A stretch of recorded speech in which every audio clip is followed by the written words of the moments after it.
de la plantilla de los Tigers de Medicine Hat del 2007, que es un equipo de hockey en Canadá. El hockey en Canadá es lo que en México es el fútbol soccer, es el deporte nacional. Y aquí tenemos 25 jugadores enlistados. Hace unos años un psicólogo llamado Roger Barnsley estaba con su esposa viendo un partido y se dio cuenta de un fenómeno muy curioso. De hecho fue la esposa la que lo descubrió. Aquí está. Si ustedes se fijan a detalle, de los 25 jugadores tenemos que 14 nacen en los meses de enero, febrero y marzo. Lo cual es curioso, es decir, más del 50% de los jugadores pertenecen al 25% inicial del año, ¿no? Los primeros 3 meses. Entonces esto obviamente llamó la atención de Barnsley como buen psicólogo. Dijo, oye, aquí pareciera que hay un patrón, hay un fenómeno interesante. Y comenzó a profundizar la investigación y se dieron cuenta de algo muy curioso, y es a lo largo y ancho de Canadá, en todos los equipos de hockey, si uno evalúa a todos los jugadores de hockey, se repite el mismo patrón. Es más, con bastante exactitud les podría decir, alrededor de un 40% de los jugadores pertenecen a enero, a febrero y a marzo. Después, en los siguientes 6 meses se distribuyen el siguiente 50% de los jugadores, y solo en los últimos 3 meses están el 10% de los jugadores. Entonces uno diría, oye, pero ¿por qué sucede esto, no?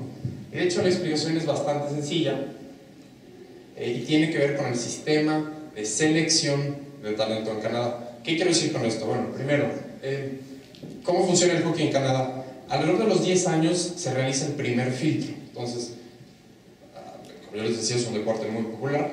Llegan los niños a los primeros inters y se hacen pruebas y se hacen competencias donde entrenadores se reúnen para ver a jugadores o a niños de alrededor de los 10 años, preadolescentes, y dicen, bueno, vamos a ver quiénes creemos que tienen el potencial para ser jugadores profesionales de hockey. Y hay un dato curioso sobre cómo los agrupan. Hay una fecha de corte que es el 1 de enero. ¿Qué quiere decir esto? El 1 de enero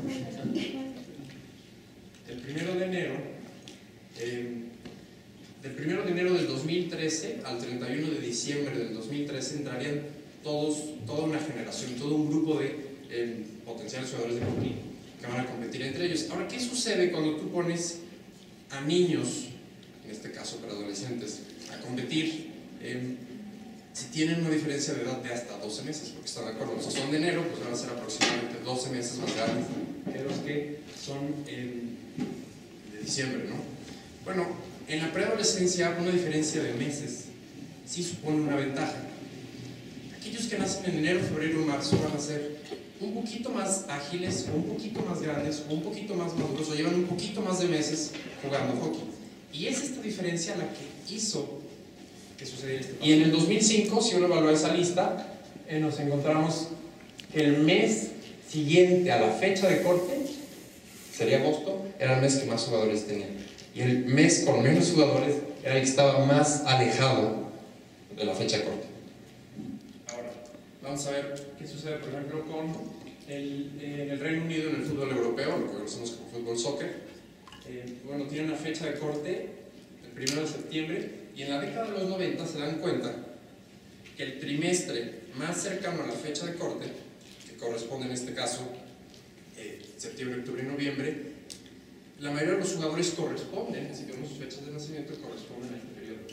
Y el trimestre con menos jugadores es el que corresponde al trimestre más alejado. Más evidencia. Esta es la lista de la selección juvenil checa de fútbol en el 2007. Tiene 21 jugadores y de esos 21, 15 nacen en enero, febrero y marzo. Vamos a la fecha de corte en el sistema de selección de talento hockey canadiense, perdón, en el fútbol checo, es el 1 de enero.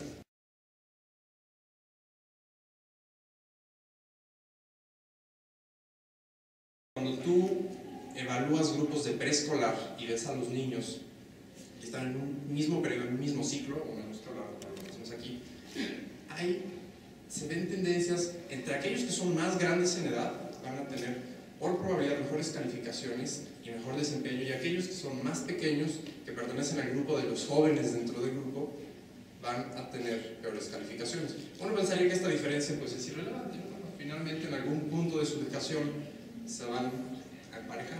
Bueno, las evidencias al respecto dicen que esto no es cierto. Es más, muchos de los paradigmas sobre ser un buen estudiante o no ser un buen estudiante comienzan en la edad preescolar. Primera lección sobre el éxito, de acuerdo con lo que aprendemos en el libro de Outliers, sería la ventaja acumulativa. ¿Y cómo funciona esta ventaja acumulativa? ¿Qué sucede con aquellos niños, aquellos preadolescentes que por ser un poquito más grandes, por una diferencia de meses, obtienen un beneficio, una ventaja, la cual no tienen mérito, y finalmente a ellos los seleccionan? Bueno, es muy sencillo. Aquellos que sí eligen para ser parte de las primeras ligas de hockey, van a tener acceso a más canchas de hockey. Porque esto es importante, es un deporte caro, no cualquiera tiene acceso a las pistas de hielo que se requieren. Van a jugar 2 o 3 veces más que el resto de los niños de la población.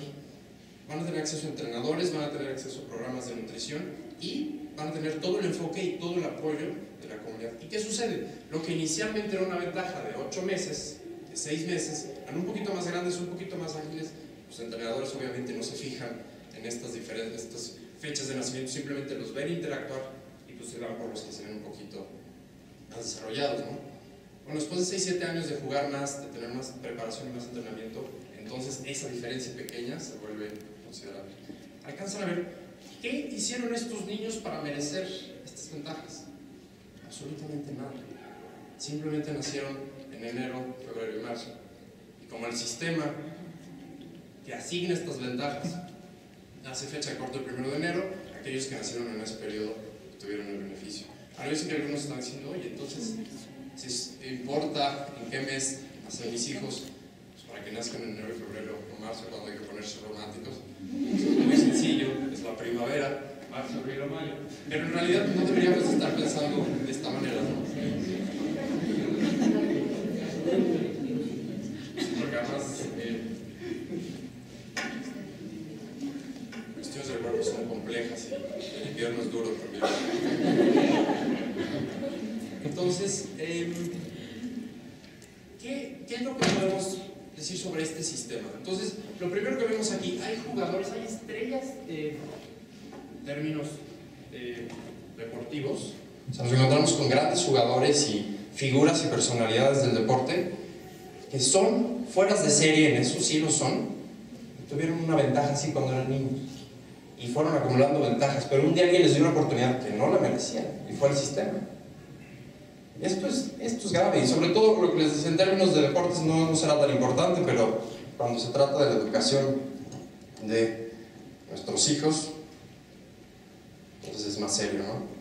Ahora, ustedes me pueden decir, ok, bueno, nos encontramos con estos niños que se convierten en fueras de serie porque alguien les dio una oportunidad en algún momento, pero ¿qué pasa con aquellos que nacen genios, no? Sabemos que hay personas que nacen con talento, con genialidad. Bueno, aquí quiero hacer referencia a una historia que me fascina. El psicólogo Anders Ericsson, hace unos años, hizo un experimento en la Academia de Música de Berlín. Entonces, él llegó con sus colaboradores, se juntó con los maestros y les dijo, quiero que clasifiquemos a los violinistas, a los estudiantes de violín en 3 categorías. Primera categoría, las estrellas, que van a ser todos aquellos estudiantes que tienen el potencial para ser los mejores en el mundo, que van a ser solistas, que van a ganar mucho dinero, que van a tener fama internacional, la crema innata entre los violinistas, ¿no?, que están en esta academia. El segundo grupo corresponde a los que serían buenos, que iban a entrar a una orquesta, una filarmónica, y el tercer grupo correspondía a aquellos que, de acuerdo a los investigadores, iban a terminar como profesores de música en escuelas públicas. Ahora, lo que estos investigadores querían encontrar es cuál es el factor que determina que unos sean estrellas, que otros sean buenos y que otros sean regulares, ¿no? Y en la investigación encontraron una variable cuando les hicieron la siguiente pregunta a los estudiantes: ¿cuántas horas llevas acumuladas de práctica hasta este momento en tu vida? ¿Cuántos practicaban hasta hoy? Y ahí es lo sorprendente. Las estrellas llevaban acumuladas 10.000 horas a sus escasos 20 y tantos años. Los buenos llevaban cerca de 8.000 horas y los futuros profesores de música en escuelas públicas. Entonces, esto nos lleva a la segunda lección sobre el éxito, y es el número mágico del talento o la genialidad, que son 10.000 horas. Ahora, evidencias de esto. Bueno, hablemos por ejemplo de Mozart, ¿no? Que muchos han oído su historia sobre que él a los 6 años ya había hecho sus primeras composiciones, ¿no? Entonces, oye, pues Mozart, pues, ni modo que llevara 10.000 horas. Y bueno, yo aquí quiero comentar, muchas veces los biógrafos me da la impresión que se enamoran de alguna forma de aquellos personajes que hacen sus biografías, y nosotros sabemos cuando uno se enamora pierde la objetividad. Y entonces se crea este mito, ¿no? Sobre Mozart, el niño que componía a los 6 años. Si uno le pregunta, y Gladwell cita ahí a los expertos, si uno se pregunta, bueno, ¿qué tipo de composiciones eran? No era ninguna composición extraordinaria. Número uno, se ve la evidencia, hay evidencia de que su papá le ayudaba mucho. Número dos, sus composiciones se parecían mucho a las que había de músicos o compositores contemporáneos. Entonces, en realidad no era ninguna obra de un genio. Sí llegó a tener obras maestros, Mozart, sin lugar a duda, pero sus composiciones que corresponden a las de un genio, ¿cuándo creen que las hizo? Cuando suma 10.000 horas de práctica. Las primeras grandes obras de Mozart son después de un periodo que ya había compuesto y compuesto. Tenía muchísimas horas de composición acumuladas. Vamos a ver otro ejemplo muy interesante, los Beatles, que de hecho creo que va a haber un evento al rato, ¿no? Esa casualidad, ¿no? Y pocos saben que antes de volverse muy famosos, ellos fueron en 5 ocasiones a un lugar en Haarlem, que es en Alemania. Iban a tocar en una especie de prostíbulos, eran como lugares llamaremos antros de mala muerte, ¿no? Y tenían que tocar 8 horas diarias. Imagínense cuando van a un concierto, ¿cuántas horas toca? ¿No? Pues será 1 o 2, a lo mucho.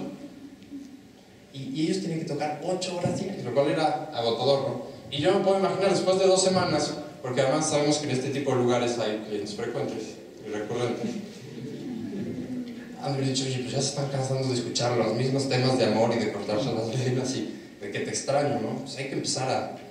Paul, busca algo, ¿no? ¿Por qué no cantamos sobre un Yellow Submarine, ¿no? Y empieza realmente el proceso de volverse compositores muy creativos en los Beatles es en este periodo. Cuando de pronto dicen, oye, tenemos que tocar 8 horas, llevamos 2 semanas y ya no tenemos que cantar, ¿no? Y empieza eso a obligarlos a buscar nuevas composiciones y nuevas letras y nuevos temas. Cuando los Beatles se vuelven famosos, ya habían acumulado más de 1.200 apariciones en escena. Antes de ser famosos ya habían estado en el escenario más que la mayoría de los grupos que conocemos están en toda su vida artística. ¿Qué nos dice esto? Antes de ser famosos ya llevaban sus 10.000 horas, así, ¿no? Ahora vamos a ver otro caso muy interesante, el de Bill Gates. Pues, todo el dinero del mundo va a evitar que cuando te llegue el verdad te veas marchito. También muy pocas personas saben qué pasa con Bill Gates antes de fundar Microsoft. Y vamos a ver aquí cómo aplica la misma regla. Sacaron la lección número 1, ¿cuál es? Acumular ventajas, ¿no? Para poder ser un fuera de serie. Pero Bill Gates nace en el seno de una familia rica de Seattle, eran muy ricos sus papás, y él iba a una escuela pública, porque ustedes saben, en Estados Unidos muchos ricos van a escuelas públicas, escuelas públicas, pero era un niño medio raro, y sus papás deciden meterlo a una escuela privada, a un instituto. 1968. En este instituto había un grupo de mamás ricas que deciden rentar una computadora para la escuela. Entonces de pronto nos encontramos que Bill Gates entra a una escuela que es de las pocas en el mundo que le da una computadora en 1968 a sus alumnos, ¿no? Y él encuentra esta computadora y se enamora, ¿no? Y pues ya tenía definitivamente esa tendencia y se obsesiona con la programación. ¿Y qué sucede cuando se le acaba el dinero a este fondo de mamás ricas? Ya no pueden rentar la computadora. Bueno, también se da la casualidad que él vivía a unas cuadras de la Universidad de Washington. Entonces logra con sus amigos irse escondidas a la Universidad de Washington, donde había una computadora igual, y programar. Se iba de 3 a 6 de la mañana. Entonces, años después, cuando él cuenta esto, su mamá dice, con razón a las 7 le costaba tanto levantarse. Pues sí, se iba a programar. Cuando comienza a tener problemas en la Universidad de Washington, llega una empresa a su ciudad y necesitaba programadores con la experiencia que tiene Gates. Entonces, de nuevo se da la casualidad de que alguien hace el contacto y la escuela donde él estaba le da permiso para irse a programar y se van volando. ¿Y qué sucede? A los 2 años de estar en Harvard, Bill Gates deja la universidad y funda Microsoft, pero ya llevaba varias miles de horas de programación. Pueden ver este patrón. Llévenlo al caso que quieran. Si se meten a estudiarlo lo suficiente, el área que sea, se darán cuenta que los genios, que aquellos que tienen gran talento, realmente se volvieron genios y se volvieron talentosos cuando llevaban muchas miles de horas practicando aquello a lo que se dedicaban. Ahora, esto nos lleva a la lección número 3 sobre el éxito, que es ¿cuándo y dónde naces? Importa muchísimo. Y vamos a ver una lista. Bill Gates, hace unos años la revista Forbes sacó un listado de las mujeres y los hombres más ricos de la historia. Es una lista que abarca un periodo muy grande y de hecho aparece Cleopatra. Y en esta lista aparecen 14 estadounidenses. Y esos 14 estadounidenses, que forman parte de la lista de los más ricos de la historia, todos nacen en una sola década.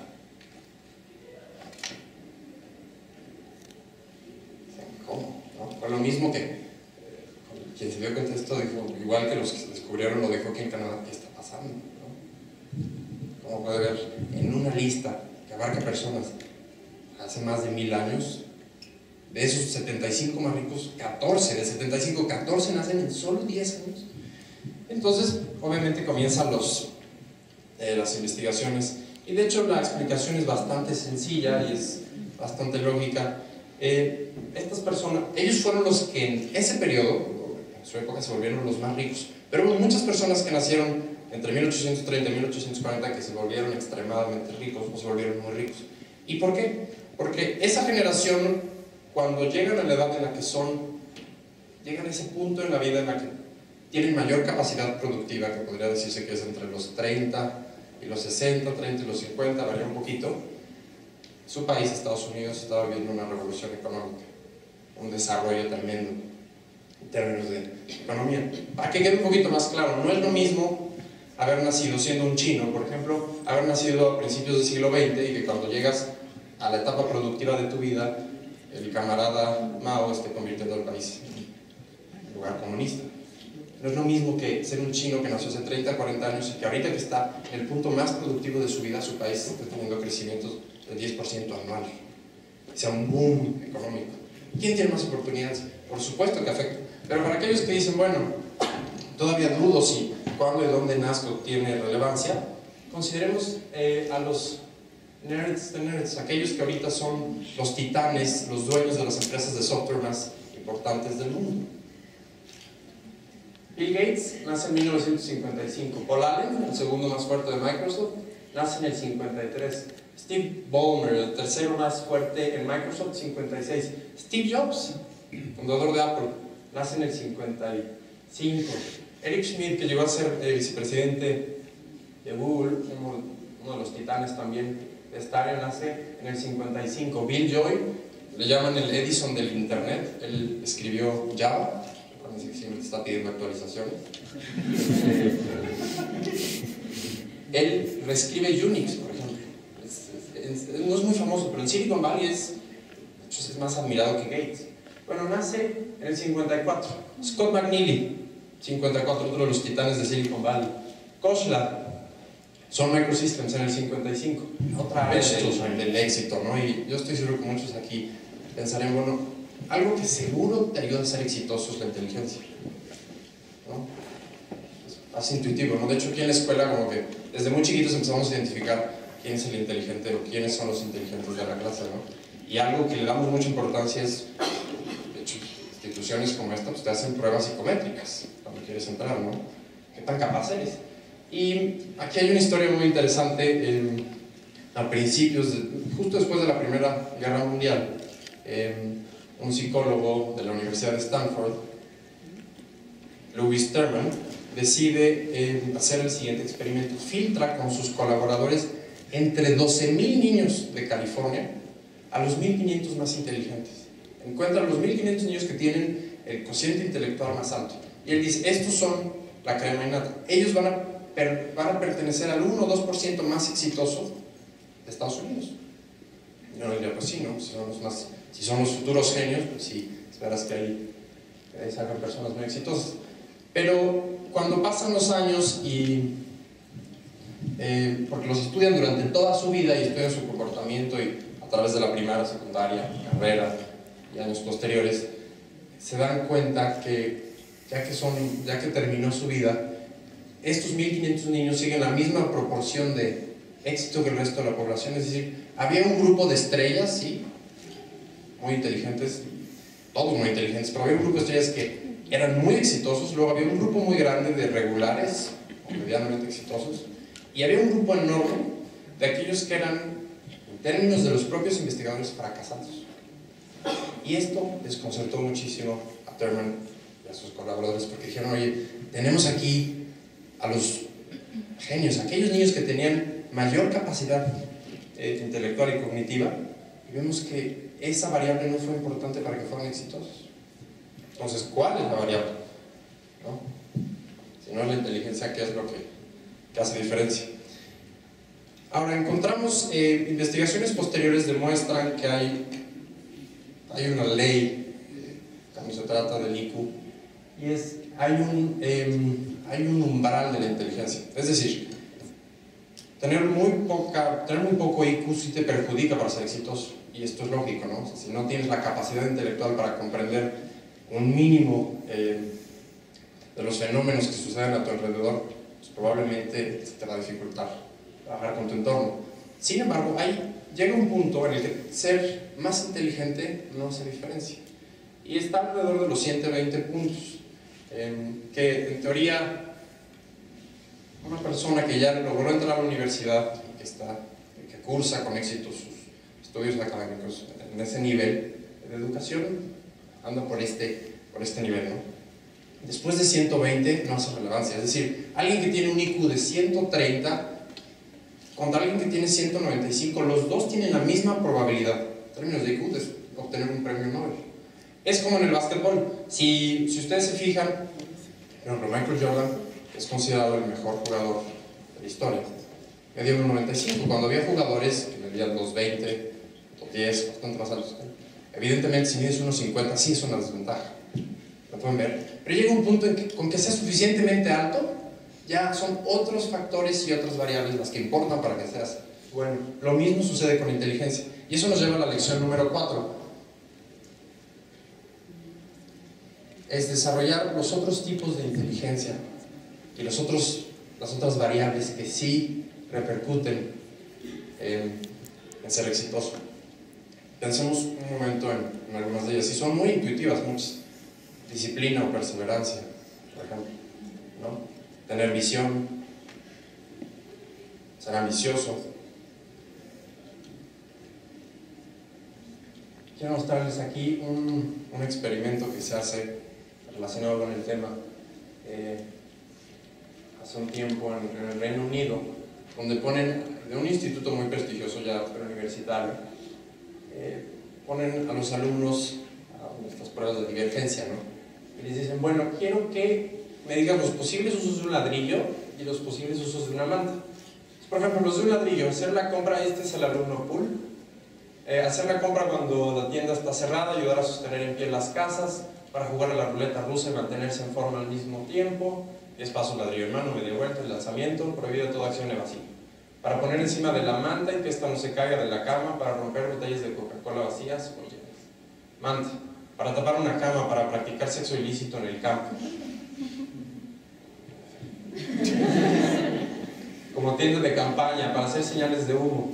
Como vela para un barco, carro trineo, como sustituto de una toalla, como blanco de tiro para miopes, como salvavidas para gente que salta de rascacielos sin llaves. En mi opinión es bastante creativo, aparte que es obvio que las hormonas en ese momento de su vida estaban jugando mal. Ahora, la alumna más inteligente del grupo, que era considerada por sus profesores como brillante, contesta lo siguiente: ladrillo, construcción y lanzamiento. Manta, proteger del frío, sofocar un fuego como una hamaca para igual improvisar. ¿Quién creen ustedes que tiene más inteligencia creativa, por decirlo? El primero, ¿no? Y ahora, cuando se trata de resolver problemas, porque yo digo que gran parte de la vida es resolver problemas, ¿quién creen que está más capacitado? El que puede traer a su mente más soluciones, usar y traer más ideas con las cosas que tiene a su alcance, pues definitivamente. Y es este tipo de factores los que hacen la diferencia entre quien se gana el premio Nobel y el que no. Ahora, ¿qué siguió a la investigación de los 1500 niños genios de Terman? Cuando ellos se dan cuenta que el IQ no es el factor que te hace exitoso, dicen, bueno, ¿cuál es? Debe de haber uno, ¿no? Y buscan y dan con algo que décadas después sigue considerándose como el centro de que una persona llegue a ser exitosa, y por eso es bien importante y tiene que ver con el entorno familiar. Y esta es la lección número 5. Gladwell cita a un número de pedagogos, psicólogos, sociólogos y expertos que dicen: es en el entorno familiar donde inician los paradigmas y las actitudes que van a llevar a las personas a tener una forma de actuar, y cuando se presenten las oportunidades les sacan bien. Al final se resume, de acuerdo a las diferentes investigaciones, aquellos niños que nacen en familias, clases medias, acomodadas o altas, desarrollan este sentido de tengo derecho. ¿Por qué es importante este sentido de tengo derecho? Ellos desarrollan la creencia de que tienen derecho a hacer de su vida lo que ellos quieren, y comprenden que pueden ellos, a través de desarrollarse, de cultivarse, alcanzar los objetivos y metas que tienen, ¿no? ¿Y por qué sería importante esto en la vida más adelante? Porque ¿quién va a arriesgarse más? ¿Quién va a emprender? ¿Quién va a tomar más iniciativa? ¿El que siente que tiene derecho a obtener la vida que desea, o el que siente que pues, es obvio, ¿no? Entonces de pronto nos encontramos que hay un grupo de niños que sus papás los hacen creerse dueños del mundo, y sé que suena un poco exagerado, pero es para que entiendan la actitud, la diferencia que hace en cómo actúan. Personas que en una región repiten una conducta, esto es un patrón de conducta. Y estos patrones de conducta se heredan. Cuando los sociólogos notan que en esta región de los Apalaches se repite de ciudad tras ciudad esto de los conflictos familiares y que hay mucha agresividad, la sociedad no sabe de dónde viene. Y un día alguien se da cuenta que en las partes de Irlanda y de Escocia, que siglos atrás habían emigrado, había el mismo comportamiento. ¿Y por qué es importante esto? Que quiere decir que mucho del comportamiento que nosotros tenemos hoy, la forma en que actuamos, es parte de esta herencia. Reconocemos o no a los alemanes como una cultura muy disciplinada, muy puntual, muy ordenada. Bueno, pues, ¿qué diríamos de aquellas culturas donde hacemos fiestas por todo, ¿no? Y aquí vamos a la ley número 7, que es comprender esta herencia, cómo nos beneficia, cómo nos perjudica, y actuar en consecuencia, ¿no? Los asiáticos son ahora, ¿no?, avalado por una prueba, por muchísimas pruebas, los mejores estudiantes o los mejores matemáticos.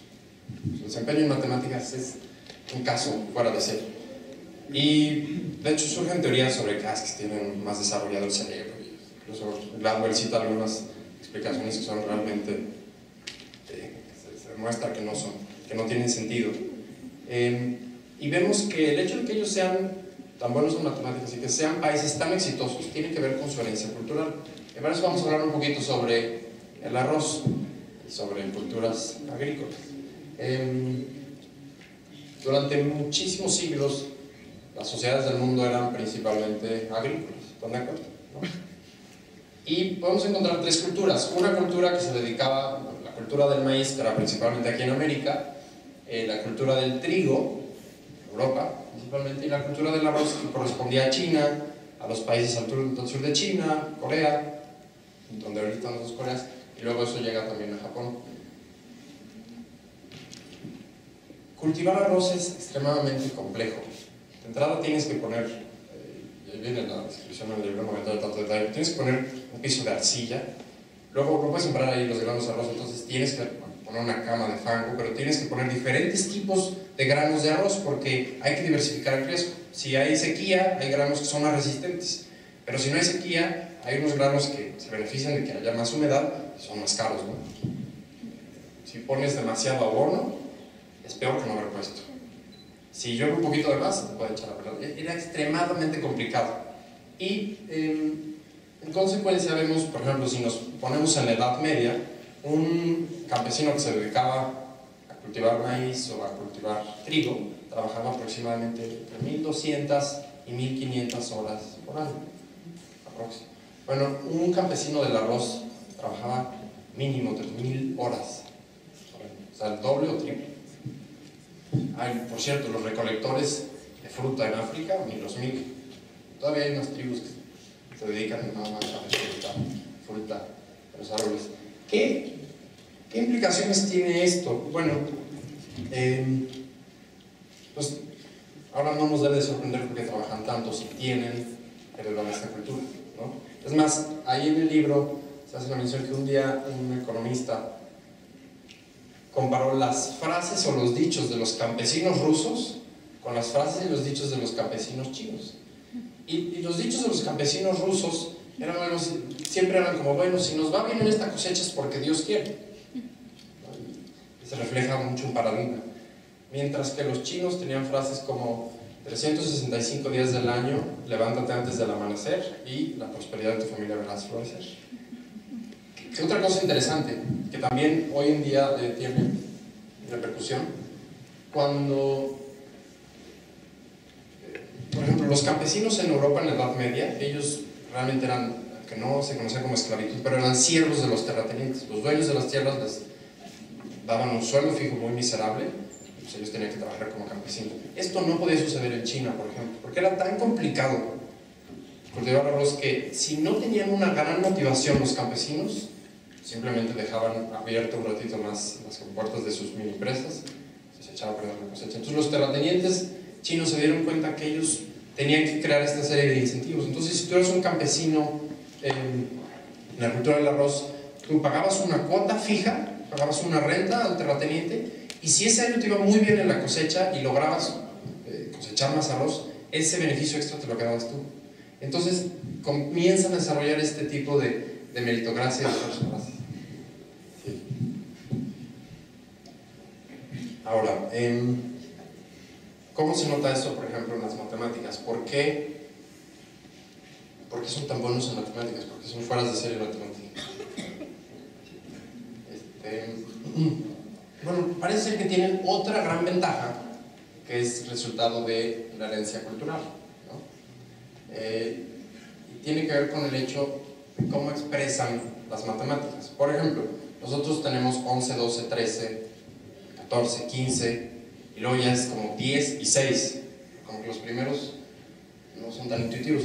Para ellos es 10 y 1, 10 y 2, 10 y 3, cuando llegas al 20 es 2, 10 y 1, 2, 10 y 2.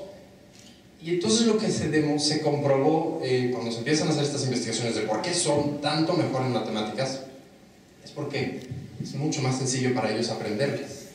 No es que sean más inteligentes, no es que tengan más desarrollado el cerebro, como algún psicólogo llegó a decir. Simplemente los asiáticos no desarrollan algo que sucede mucho en Occidente, que es entre el tercer y cuarto grado, una gran proporción de los niños occidentales, y eso incluye a México, desarrollan frustración por las matemáticas.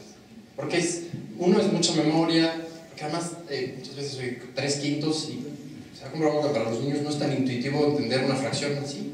Mientras que los asiáticos, en lugar de decir 3/5, dicen de 5 partes tomas 3.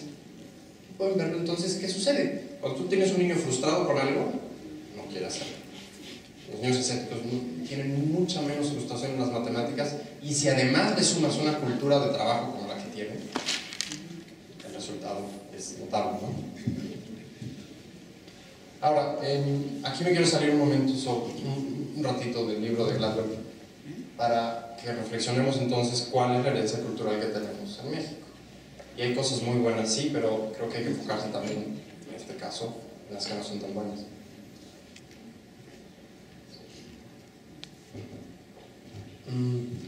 Se habla mucho sobre el miedo al ridículo. ¿Me suena? ¿No lo he escuchado? En el mexicano. ¿No? Y yo me acuerdo que escuché este concepto por primera vez en una clase de economía política aquí en el TEC. Decían, no, pues hacen una fiesta, ponen diferentes nacionalidades y por alguna razón como que los que muestran mayor timidez a pasar a bailar son los mexicanos. Es como que hay otras culturas que les vale y son mucho peores bailando, pero les vale. Ahora, ¿qué pasa cuando tú tienes miedo al ridículo? No tomas riesgos, no reformas, no reinventas. Y si uno escuchara a Roberto Rigobón, que es profesor de economía en el MIT, él nos diría: los países que son fuera de serie tienen una característica, les encanta reformar. Y seguro ya han escuchado ese discurso que ya es agotador sobre que en México hay que reformar. Llevamos quizá cuántos años teniendo que reformar y seguimos teniendo leyes que son de décadas atrás y simplemente no las cambiamos. Bueno, ¿no tendrá que ver algo con nuestra herencia cultural? Somos una sociedad que se siente sin derecho. ¿Se acuerdan de la historia de los 1500 niños más inteligentes de California?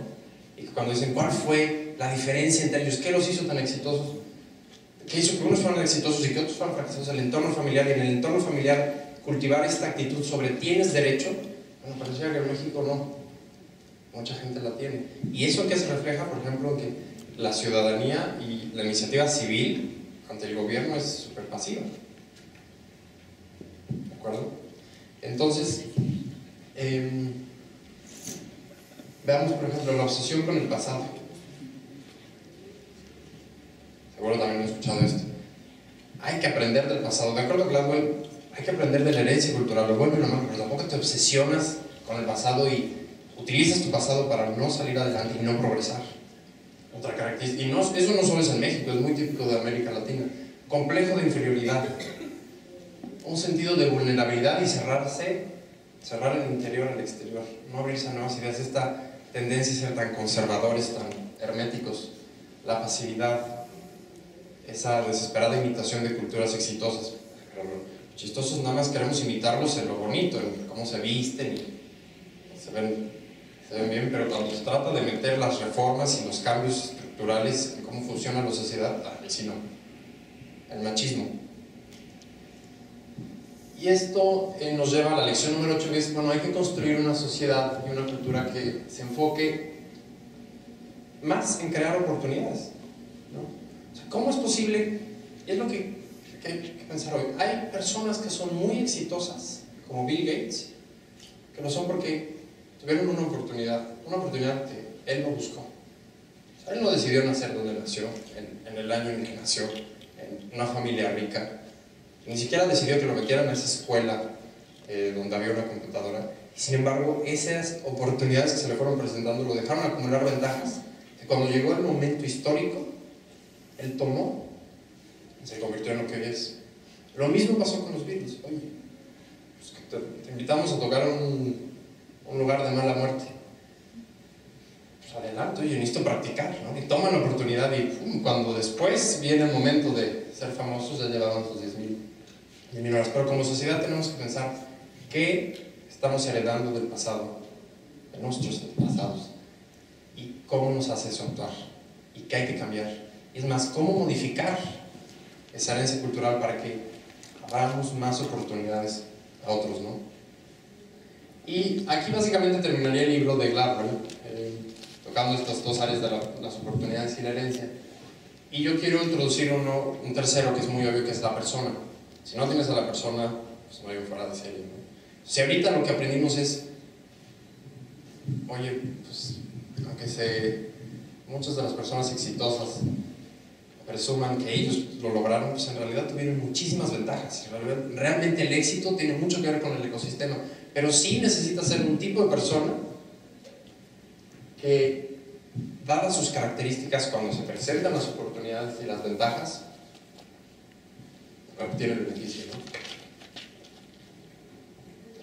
¿Qué hicieron todos los fueras de serie que hoy comenté, y los que ustedes estudien van a encontrar lo mismo? Cuando se presentó la oportunidad, la tomaron. Esa fue su gran su gran habilidad, no la tomaron. Ellos no, muchas veces ni siquiera las buscaban, pero lograron tomarla, ¿no?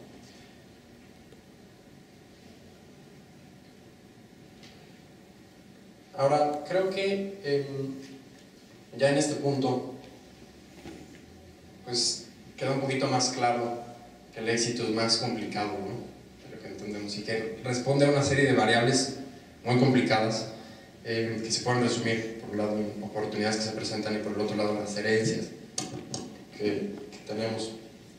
Pero, ¿qué tipo de persona se necesita ser para lograr ser un outlier o un fuera de serie? Y yo espero que ya algunos de ustedes comiencen a hilar las ideas, pero les hago unas preguntas ya a nivel personal. ¿Son ustedes personas específicas? ¿Son específicos? Es decir, ¿saben qué quieren hacer? Si quieren ser un fuera de serie, ¿saben en qué quieren ser un fuera de serie? Porque si de entrada no sabes, está complicado que empieces a acumular tus 10.000 horas, ¿cierto? Estás tomando las oportunidades. Y aquí muchas personas cuando he platicado me dicen, oye, pero pues entonces, ¿de qué me sirve saber que gran parte del éxito viene porque se presentan oportunidades? ¿Yo cómo voy a saber que es una oportunidad? O sea, soy Bill Gates en secundaria y hay una computadora. ¿Yo cómo sé que ponerme a programar y comenzar a ser programador me va a abrir la posibilidad y me va a dejar acumular ventajas para que cuando llegue el momento pueda fundar Microsoft? Y la respuesta es, pues sí, está complicado. No podemos saber el futuro. Sin embargo, sí hay algo que podemos hacer. Cuando ya eres específico y cuando ya sabes en qué quieres ser un fuera de serie y ya te empapaste de ese tema, es más fácil detectar las oportunidades. Y en la vida de todos ellos llegaba un punto en el que era mucho más sencillo que ellos pudieran detectar lo que se podría convertir en una ventaja y que la tomaran. Pues por eso es importante para los que ahorita todavía no han decidido qué hacer de su vida, que comiencen a presionarse y definan en qué se quieren especializar. ¿Saben en qué parte del camino están? Si ya definiste a qué quieres llegar, podrías decir, oye, pues, entrada, si necesito practicar 10.000 horas, pues voy en la 1.000, o voy en la 0, o ya estoy a un nivel muy cercano a mi meta. Son optimistas, realistas, y, por ejemplo, cuando uno estudia los fueras de serie en términos militares, personas como Napoleón, Alejandro Magno, Federico II de Prusia, que eran los grandes estrategas militares, la característica que ellos tenían como fueras de serie era que eran muy realistas. Y eso es algo chistoso porque pasa constantemente, ¿no? Que nos encontramos con personas que toman decisiones dando por hecho cosas que no tienen que dar por hecho, ¿no? Como pasaba con muchas familias en la crisis del 2008, ¿no? Muchas familias recibieron créditos pensando que podían pagar esos créditos cuando no podían pagarlos. Y bueno, la otra parte de la irresponsabilidad era de los bancos, ¿no? De aquellos que se los otorgaban. Pero aquí la parte crucial es ser optimistas, sí, pero también ser muy realistas. ¿Por qué necesitas ser realistas? Porque necesitas aprender a tomar los recursos que sí tienes y en base a lo que sí tienes, de ahí partes hacia tener más y avanzar, ¿no? Tienen fuerza de voluntad y perseverancia, tienen una cultura de mejora continua, y esto me recuerda una historia que no hace mucho estaba en una reunión y estaba contando la ley de las 10.000 horas y había una señora grandota. Cuando escucha eso me dice, eso es una mentirota, ¿no?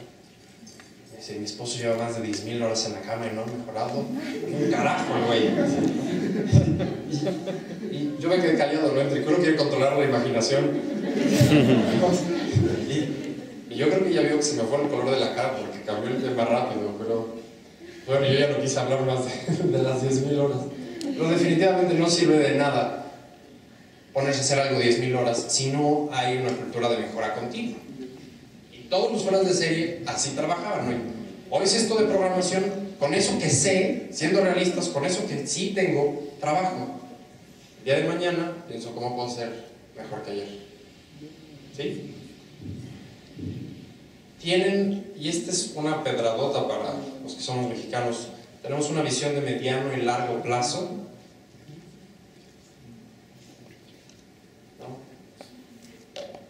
piensas en que quieres acumular suficientes horas de práctica para ser realmente bueno en algo, pues tienes que ver bastante a largo plazo. Si no, ni siquiera vas a sacar la motivación. Y esto nos lleva a la lección número 9, que sería ser un fuera de serie, ¿no? Y con esto quiero terminar. Y lo que quiero hacer es considerar lo siguiente.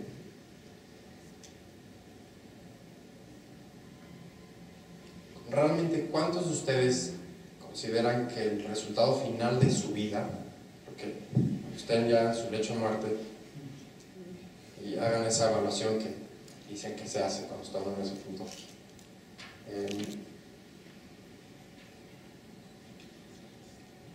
¿creen ustedes que van a encontrar satisfacción o no satisfacción? Pero sobre todo, ¿lo que pasó de su vida fue su responsabilidad o no fue su responsabilidad? Y aquí lo que quiero ver es, aún hay muchas personas que consideran que lo que sucede con su vida no es su responsabilidad. O es responsabilidad de algún ser superior, o es responsabilidad del gobierno, o de los ricos, es de alguien más, pero en realidad no me toca. Y sí, sabemos que hay muchas cosas que no tenemos control, como las oportunidades. La próxima vez que llegue alguien y les diga, es que es por mérito personal que soy exitoso, ¿qué ventajas acumulaste? Con nosotros, ¿cuántas horas llevas practicando eso en lo que haces? ¿Dónde, cuándo y dónde naciste? Todas las lecciones que fuimos viendo. Pero si algo hace un fuera de serie es que se comporta como tal. ¿Es correcto? Y busca hacer lo que la frase con la que uno recibe, con la que MIT recibe a sus alumnos es: buscamos personas que sean brillantes aquí, pero que también sean grandes acá, para que tengan la fuerza para hacer que las cosas sucedan, ¿no? Y finalmente, lo que les diría es: no hay que tentar al destino. El progreso que comenzamos a ver en la humanidad viene en un punto muy cercano al Renacimiento, y es cuando de pronto hubo un cambio de paradigma y hubo personas que dijeron: oye, pues yo puedo comunicarme con Dios, ¿no? No necesito a alguien más. Cuando las personas se dan cuenta: oye, yo puedo adquirir conocimiento, y a través de ese conocimiento puedo ver lo que sucede a mi alrededor, y puedo entender los fenómenos, y puedo yo actuar, y puedo cambiar la realidad, y puedo cambiar mi realidad. Cuando los seres humanos nos hicimos conscientes de eso, fue cuando comenzamos a ver progreso. Y los fueras de series siempre eran personas que tuvieron esa creencia, que el destino era una parte. Sí, hubo oportunidades, hubo ventajas que acumularon por situaciones que ellos no controlaron, pero la parte del guión de su vida que les tocaba escribirla, la escribieron ellos y lo hicieron mejor que los demás. Muchas gracias.